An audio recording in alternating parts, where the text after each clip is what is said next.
The child's voice pierced the humid Louisiana evening like a bell. "Please, you have to check under your motorcycles, right now." 7 years old, Emma Rousseau stood in the shadows of Boudreaux's roadhouse, her small frame trembling as she faced 9 men the entire parish whispered about. The Bayou Brotherhood, bikers who'd been called outlaws for 12 years. But Emma had seen something in the parking lot of her grandfather's bait shop that afternoon, something that made her stomach twist with a sickness she couldn't name. Deputy Marshal Craig Winters, the man everyone called a hero, carefully placing something beneath their motorcycles while talking on his phone about finally cleaning up this town. Now those men were finishing their meals, completely unaware. And outside, police sirens wailed in the distance, growing closer with each passing second. Emma had maybe 2 minutes to decide: stay quiet and invisible, or speak truth to men who terrified her. Her next words would change everything. The September air in Thibodaux hung thick and sweet, carrying the scent of crawfish boil from neighboring restaurants and the earthy smell of the bayou that wound through town like a dark ribbon. Boudreaux's roadhouse sat on Highway 1, a weathered building with cypress wood siding and a tin roof that had survived 3 hurricanes. The neon Abita beer sign in the window flickered rhythmically, casting amber shadows across the gravel parking lot. Emma pressed herself against the rough wood planks of the building's exterior, her worn sneakers crunching on oyster shells scattered beneath the elevated foundation. Through the window, she could see them. 9 men in leather vests bearing patches that proclaimed their allegiance to the Bayou Brotherhood Motorcycle Club. Their vests displayed a coiled water moccasin over a fleur-de-lis, and across their backs, words that made parents pull their children closer in grocery stores. The leader sat at the head of the table, a man named Jacques Gator Landry. Mid-50s, with silver-streaked dark hair tied back and a face weathered by years of riding through Louisiana sun and storm. Around him sat his brothers, men with road names like Swamp Dog, Rue, and Cypress, each carrying stories written in scars and tattoos. Emma knew their reputation. Everyone in La Fourche Parish did. Teachers warned students about them. Shop owners watched them carefully. Police cruised past their clubhouse on Bayou Road more than anywhere else. They were outsiders, troublemakers, dangerous. But Emma also knew something else. Last spring, when her grandfather's truck broke down on the levee road during a flash flood, it was Rue who'd stopped, who'd worked in knee-deep water for an hour getting the engine running, who'd refused her grandfather's offer of money, saying only, "We take care of our own down here, Cher. You're Louisiana, that makes you family." Her grandfather had cried that night, not from fear, but from shame, at his own prejudice. That memory flickered now, as Emma watched Gator throw his head back, laughing at something Swamp Dog said. They looked so ordinary. Sharing platters of boudin and glasses of sweet tea, it made what she had to do even more terrifying. The roadhouse door felt impossibly heavy. The hinges creaked as Emma pushed it open, and conversation dimmed as 9 pairs of eyes turned toward her. Her mouth went bone dry. "Little girl, you lost?" The voice belonged to a younger member with sleeve tattoos of cypress trees and alligators. Emma's voice came out barely above a whisper. "I need to talk to y'all."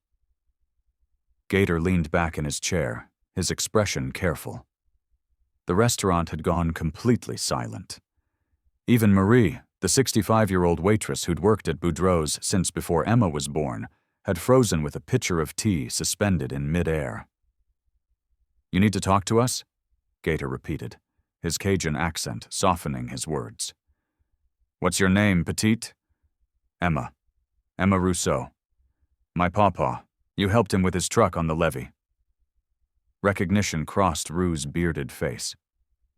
"I remember. Old blue Chevy.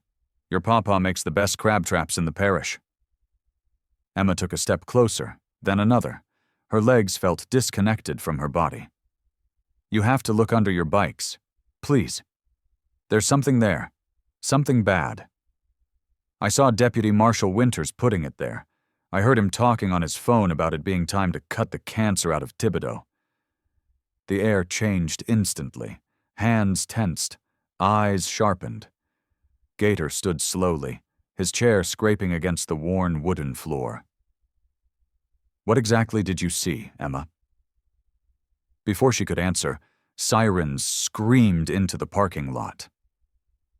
Through the window, Emma saw 3 parish sheriff's cruisers and a black Suburban pulling in with lights flashing.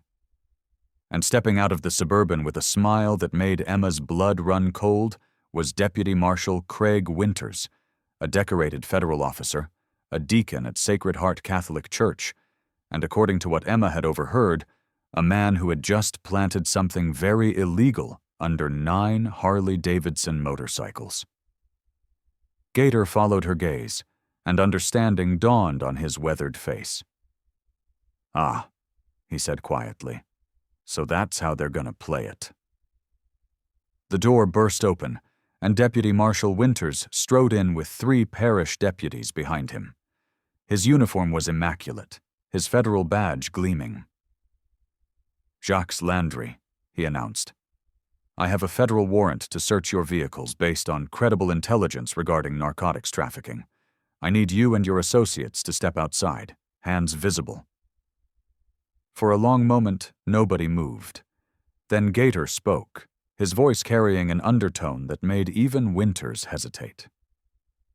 Deputy Marshal, before we do that, I think you should know something. This young lady just came in here scared half to death to warn us that someone planted something under our motorcycles. Now, why would a 7-year-old girl risk approaching men the whole parish has taught her to fear, unless she knew for certain we were in danger? Winter's face cycled through colors. The child is mistaken, or covering for you. No, sir, Emma said, her voice surprising everyone by being steady. I saw you this afternoon at Pawpaw's bait shop. You had bags, clear bags with white powder. You were on the phone saying the Bayou Brotherhood was a stain on this town and it was time for surgery. Those were your exact words. The silence was absolute. Even the kitchen had gone quiet. Winter's hand moved toward his service weapon, and Emma saw something ugly and desperate flash across his face, but Gator moved with surprising speed, sweeping Emma behind him while holding up both hands peacefully. Now hold on, Gator said firmly. Nobody needs to do anything foolish. Deputy Marshal, I'm going to make you an offer. Let's all walk outside together.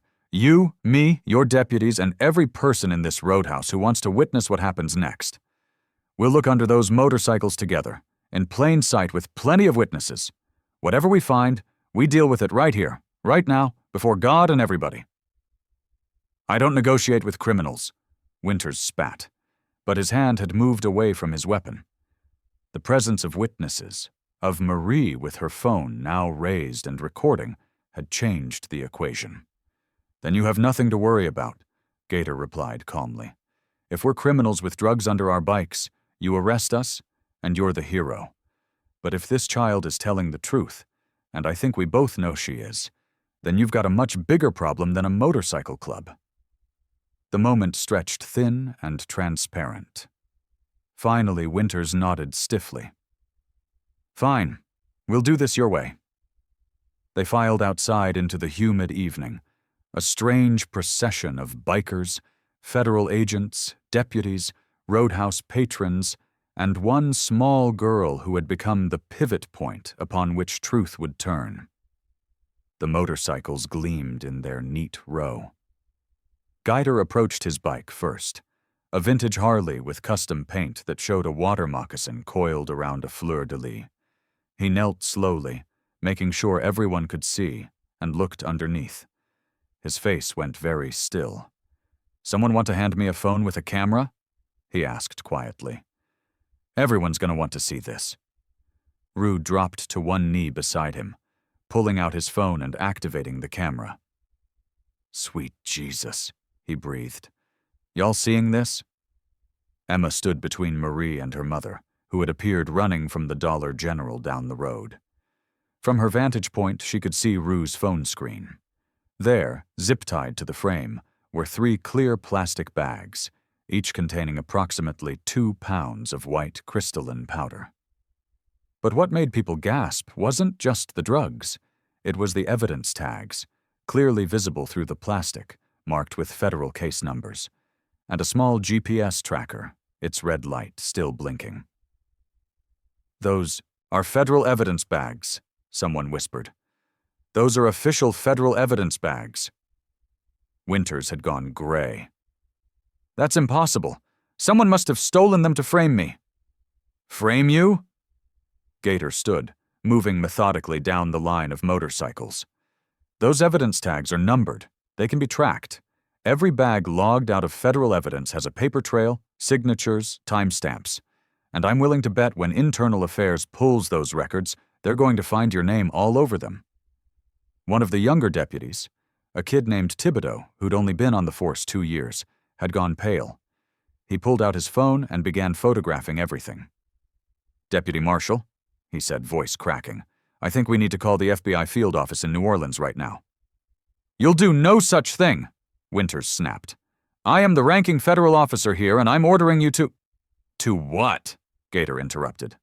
"Help you cover up a frame job? We're taxpayers. We're veterans. Swamp Dog did 3 tours in Iraq. Cypress volunteers at the youth center teaching kids motorcycle safety. Rue donates to the food bank every month." He took a step toward Winters. Despite being shorter and lighter, somehow Gator seemed to tower over the federal officer. "We're the people you swore an oath to protect. Instead, you decided we were too different, too scary, too outside your comfort zone. You decided to destroy us, rather than live alongside us." Marie pushed forward, phone still recording. "I've known you 20 years, Craig Winters. Your mama and my mama were in the same parish council. I watched you grow up, and I'm telling you right now, in front of everyone, that you've shamed your badge and shamed this parish." Other voices joined hers. Mr. Boudreau, the roadhouse owner. "These boys have never caused me a minute of trouble. They pay cash, they're respectful, they don't start fights." Mrs. Thibodeau, the deputy's mother who ran the library. "They donated $3,000 to our literacy program last Christmas. Anonymous, but I recognized Rue's handwriting." The tide was turning.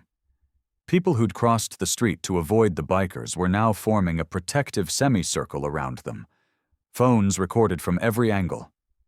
Truth was being documented in real time. Deputy Thibodeau stepped between Winters and Gator. "Sir, don't make this worse, please." More sirens approached. 2 FBI vehicles from the New Orleans field office pulled in, called by someone in the crowd whose sense of justice had cut through the chaos. The next hour passed in a blur of federal agents, evidence collection, and the careful dismantling of a corrupt officer's career. FBI crime scene technicians removed and cataloged every bag from under every motorcycle, photographing evidence tags and GPS trackers. Emma told her story 3 times to different agents. Each time her mother held her hand, and each time Gator and his brothers sat nearby, a wall of leather and loyalty that made her feel protected rather than afraid. It was Deputy Thibodeau who found the final piece, a tablet in Winters' vehicle with detailed notes. Dates, times, plans, names of other people he'd targeted, mostly people of color, immigrants, anyone who didn't fit his vision of what Thibodeau should be. "He's been doing this for years," the lead FBI agent said quietly to Gator. "We'll have to review every case he touched." As evening deepened into night and the crowd finally began to disperse, Emma approached Gator hesitantly. He crouched down to her level, his weathered face gentle.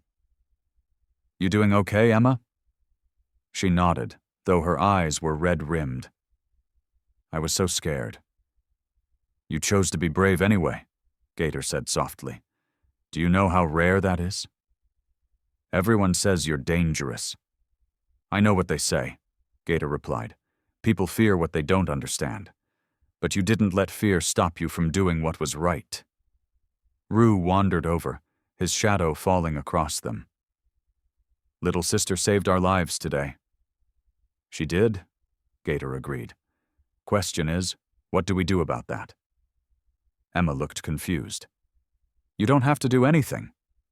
In our world, when someone saves your life, you owe them, Gator said. Not money, protection. You're part of our family now, Petite. Anyone messes with you, they mess with all of us.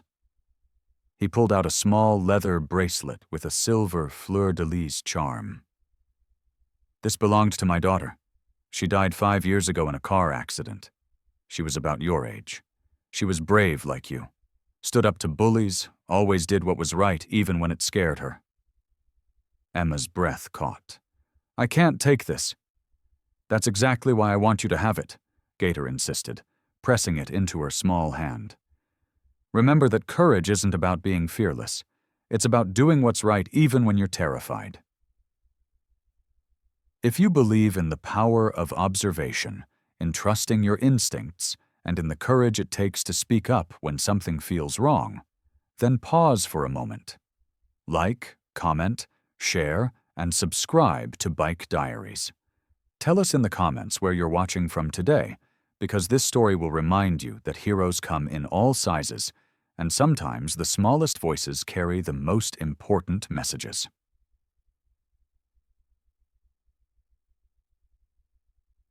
Three weeks after what local news had dubbed the Thibodaux Truth, Emma sat in her third-grade classroom at Thibodaux Elementary.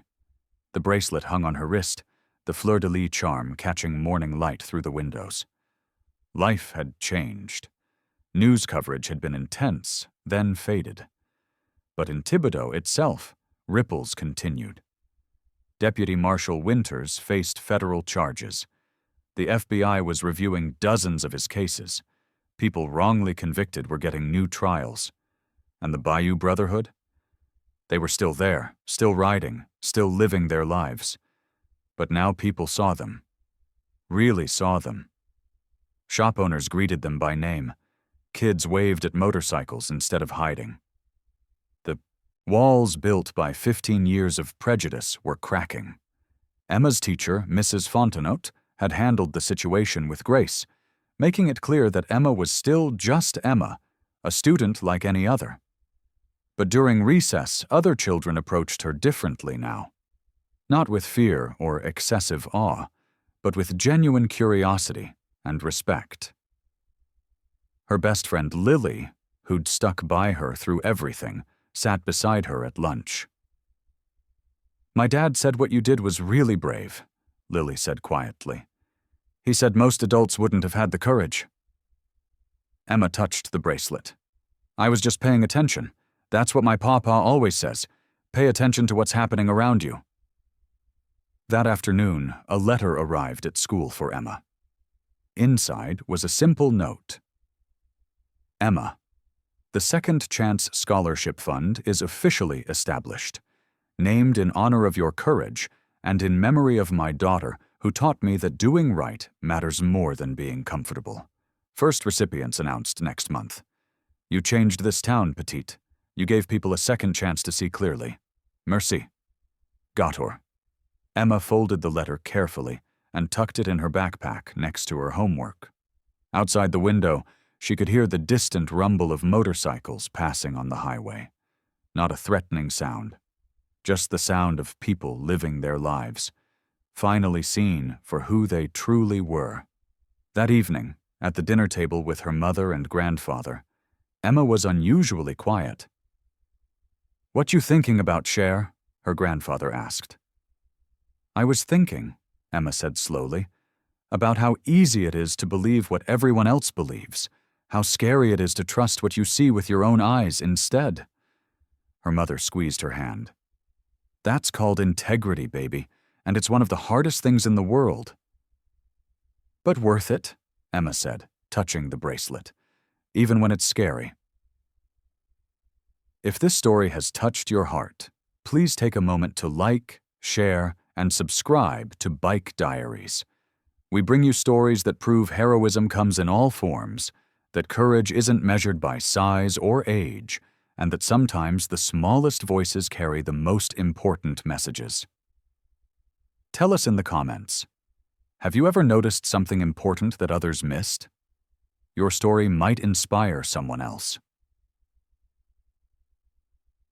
2 months after that September evening, on a crisp November morning, Emma stood in Boudreaux's Roadhouse, now decorated for the official announcement of the Second Chance Scholarship Fund.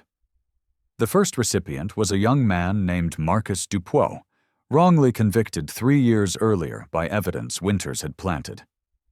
The second recipient was a teenager named Celeste, whose immigrant parents had been targeted by Winters' discriminatory practices. Emma wore her best dress and the leather bracelet that had become permanent. She watched Gator speak to the small crowd, watched Marcus embrace his family, watched her community take the first real steps toward healing. It wasn't perfect. There were still people who crossed the street when they saw the bikers, still heated debates about the releases, still those who insisted Winters had been right, just caught on a technicality. But there were also new connections. Store owners who now greeted the Bayou Brotherhood warmly, children who waved instead of hiding, families who had hope again. As the gathering ended, Gator caught Emma's eye across the room and nodded, a simple gesture that said, "You started this, you changed this, you matter." And Emma, for perhaps the first time since that terrifying moment in the parking lot, allowed herself to believe it. Walking home under the November sun, past houses where people now saw her family not as oddities but as neighbors, Emma touched the bracelet on her wrist and thought about Gator's daughter, about courage in the face of fear, about the weight of witness and the power of standing firm. She was still just a kid who liked drawing and playing with her friends and helping her grandfather at the bait shop. But she was also something more now. Proof that sometimes the smallest voices, when raised in truth, can reshape entire communities. And in Thibodaux, Louisiana, on that November morning, that was enough. It was more than enough. It was everything. Thank you for watching. If this story reminded you to trust your instincts, to speak up when something feels wrong, and to never underestimate the power of paying attention, please share it. Subscribe to Bike Diaries for more stories that prove heroes are everywhere. Courage comes in all forms, and sometimes the smallest person in the room has the biggest impact. Tell us in the comments, what would you have done in Emma's place?